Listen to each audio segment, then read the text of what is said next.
श्री स्वामी समर्थ सर्व स्वामी भक्तांना. आपण आज या व्हिडिओमध्ये नामस्मरण करताना चित्त एकाग्र का होत नाही, त्याकरता काय करावं. तर नामस्मरण करीत असताना हजार तऱ्हेचे विचार जे मनात येतात हे खरं, पण त्यांना आवरण्याचा पहिला उपाय म्हणजे त्या विचारांच्या मागे न जाणं. विचार मनात आले तर त्या विचारांना फाटे फोडून ते वाढवू नयेत, म्हणजेच मनोराज्य करू नये. विचार येतील तसे जातील तिकडे लक्ष देऊ नका. चित्त एकाग्र होण्याकरताच नामस्मरणाची गरज आहे.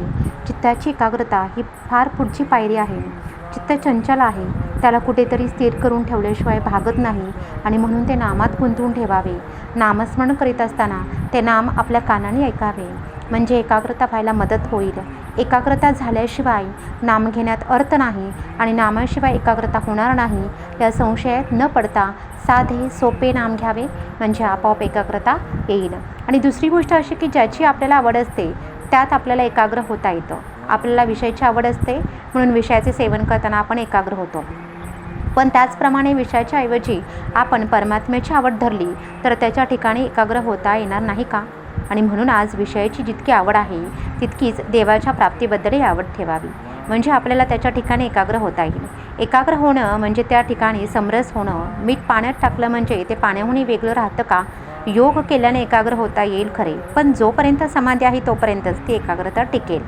सर्वानुभूती भगवद्भाव पाहणे हेच एक खरे एकाग्रतेचे साधन आहे आणि सर्व ठिकाणी तोच भरलेला आहे, भगवंत भरलेला आहे असे समजल्यावर द्वैत्व कुठे राहील. आणि जिथे द्वैत्व गेले तिथे आपोआप एकाग्रता आलीच अशी एकाग्रता साधते, तीच खरी समाधी होय.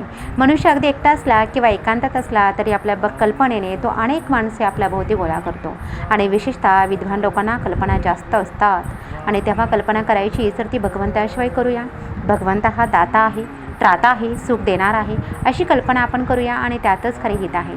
कल्पनेच्या पलीकडे असणारा परमात्मा आपण कल्पनेत आणून सगुण करावा आणि तिथेच आपले चित्त स्थिर करण्याचा प्रयत्न करावा. जर मन एकाग्र होत नसेल तर नवो पण नामस्मरण मात्र सोडू नका. हा व्हिडिओ आवडला असेल तर लाईक करा, शेअर करा आणि सबस्क्राईब करा. झालेली सेवा मी स्वामी समर्थ महाराजांच्या चरणी रुजू करते आणि तेच थांबते. सर्वांना श्री स्वामी समर्थ.